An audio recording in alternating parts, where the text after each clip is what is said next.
Hello, guys. Okay, welcome back to my channel again. My name is Kate. Hi, happy you're here. So, I read 9 books in the month of January. Some were really good, Somewhere a letdown. if I'm being honest. And I thought today, we could do a little reading wrap up and talk about some of them or all of them. I don't know. We'll see. I don't know. Starting off Weekly. poorly, I should say. I read My Fault or Culpa Mia by Mercedes Ron. Listen, I fell victim to the movies on Prime, and I really liked them. Okay, I ate those up. It was giving like the after movies and the after books, But in Spanish. and I ate that shit up. Okay, I ate it up. I love the movies. Honestly, they were fun. I had fun. What I did not have fun with was reading the book. Yeah, the movies, and I rarely ever say this, guys. The movies are better than the books. The writing, I don't know if there's just a disconnect between translation from Spanish to English or what's going on there, but the writing just felt really choppy, really slow. I don't know. I was not here for it. It felt not, Just not like the movies. the movies were just good.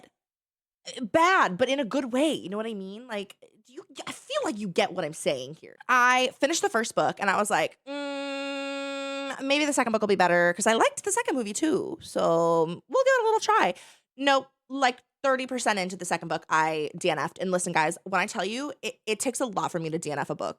Okay, I cannot stand DNFing a book, but I just couldn't do it anymore. But if you guys like it, that's awesome.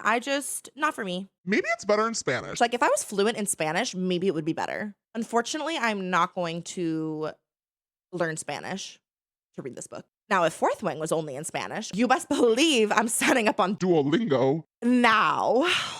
I'm excited for this one, guys. After that horrendous excuse for a novel, I decided I wanted to pick up a fantasy, which, thinking about it now probably wasn't the best idea, knowing Onyx Storm was coming out at the end of the month, but you know what? I digress. This is a series, guys, I saw on TikTok, and I thought I can give it a try. Okay, I'm down with the tropes. I'm down with the concept. The Lies of Lena, guys.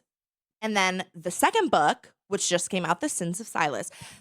Listen, these books are really good. Okay, the first one, hear me out, guys. The first one I did only give 3 stars just because for the first like 70% of the book, it was a little slow.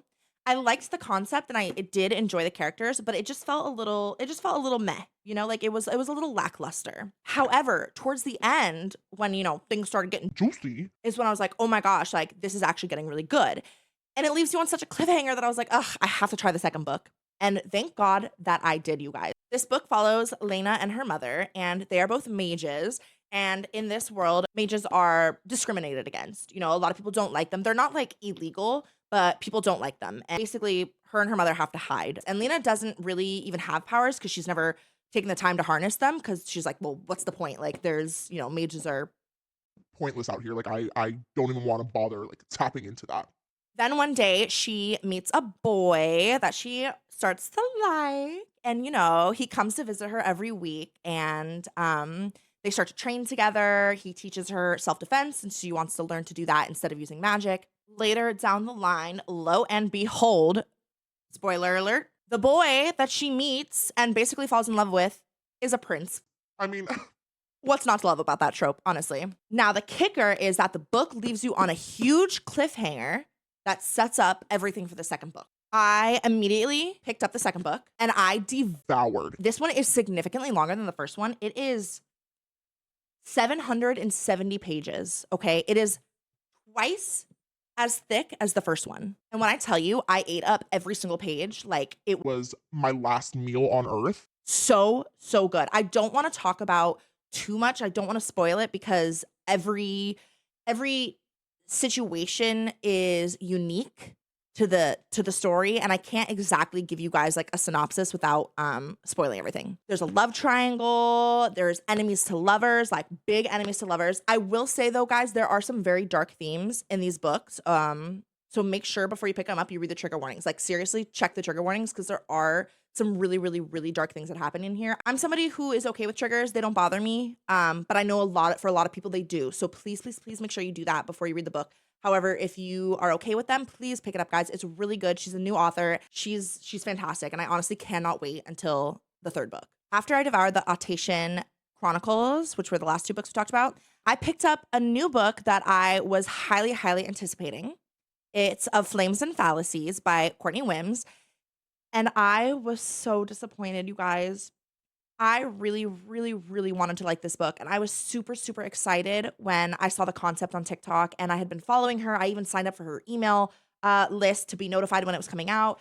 I was so excited. And when I tell you it was such a letdown, I'm being so for real, guys. I just couldn't do it. I gave it 3 stars. It just like felt too forced. Like it felt like it was trying really hard to be like Fourth Wing in a way.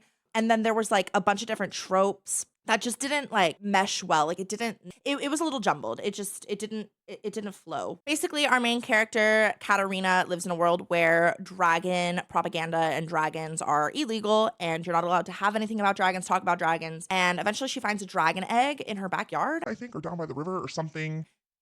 And she has to escort it to the Dragonlands. I don't know. It just, the setup of it just wasn't that good. Like the concept of it to me was so interesting and unique, but it was a letdown. After that, it was time to get into our Iron Flame reread. To prepare for Onyx Storm, I wanted to reread Fourth Wing and Iron Flame. I had actually read Fourth Wing at the end of December, so I didn't include it in this video. I had actually listened to the graphic audio of this. So I was listening to it off and on in between reading all my other books. So I didn't include Fourth Wing in this review just because I had finished it in December, sort of. Not much to say here. I love Fourth Wing. I love Rebecca Yarros. I love this series. This series holds so much love in my heart. And I genuinely am just like torn up. I gave it 5 stars. Again. I will say though, reading it a second time, especially before Onyx Storm came out, I was really surprised how many things I caught on to that I never caught on to the first time. So if you read Onyx Storm or you haven't read it or you're going to read it, or even if you've already read it, go back and read Fourth Wing and Iron Flame because there's so many like moments of foreshadowing that you don't even realize that Rebecca put in here until you read it for a second time. That led us into This beautiful baby. She is perfect. I devoured this book. I told myself I knew we weren't going to get a 4th book for a really long time, probably like 2 years at the minimum, right? And I told myself, I was like, I'm going to take my sweet time reading this. I don't want to like spoil everything for me. But when I tell you I could not put it down, I could not put it down. I really wanted to savor this and I Could not. because every page had me gripped. I know there's a lot of controversy. A lot of people said that they did not like this book. But again, I've said this a million times on my channel. I'm really not a hard person to please when it comes to books. I'm super, super easy to please. Rebecca delivers everything that I want in a book, in a fantasy romantasy book. She delivers, and she delivers it so well written that I can't give any bad info on this book. There's just nothing. It's great. It's beautiful. I will not go over a synopsis, guys, since it's still so fresh out there. I don't want to give away any spoilers for people who have not read it yet. Oh, and also if you want, please listen to the graphic audio. The graphic audios are so good for this. I was shook. These were the first time I've ever listened to a graphic audio, and I'm definitely going to be listening to more graphic audios because it was so good. Now, the final book that I read in the month of January was Birthday Girl by Penelope Douglas. I love Penelope Douglas. I love all her books. Every book that I've read by her, I've loved. Okay, they are not for everyone. They are definitely not for everyone. But they are for me. Her books were made for me. I was hesitant to read Birthday Girl just because I'm not super into the age gap trope. Like I just don't really, I don't see it that much. It's just, that's why I was always hesitant to read it.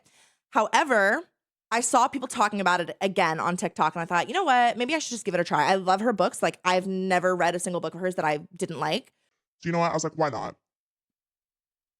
When I tell you, this book was so good. I loved it. And honestly, the age gap trope didn't bother me as much as I thought it was. In fact, I actually found it quite endearing. He was just so sweet. And honestly, I thought I was going to get like creepy vibes. Like she's so young, he's so old. Like it's giving creep. It wasn't like that at all. Okay. So if anyone has been putting this off because they're worried about that age gap trope, just know it's not creepy. It's not weird. It's not like Credence. I still loved Credence, but let's be real, Credence was weird. In a good way.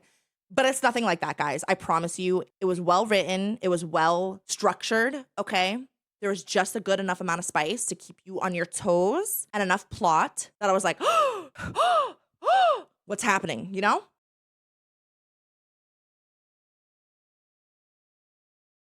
Okay, guys, that was all the books I read in January. I feeling like I'm in a little bit of a slump now. Onyx Storm gave me a big hangover, a big, big, big hangover. So I'm hoping I can read as many books as I did in January this month in February. We'll see. I'm also starting to make more content here on YouTube and TikTok and whatnot, book related content. So maybe that'll motivate me to read more books and also maybe stray to different genres or different types of books that I normally wouldn't read. But yeah, thank you guys so much for watching. I appreciate you. If you did like the video, make sure you like and subscribe. I would really, really, really appreciate it. It helps me out a ton. And until next time, I'll see you guys. Bye.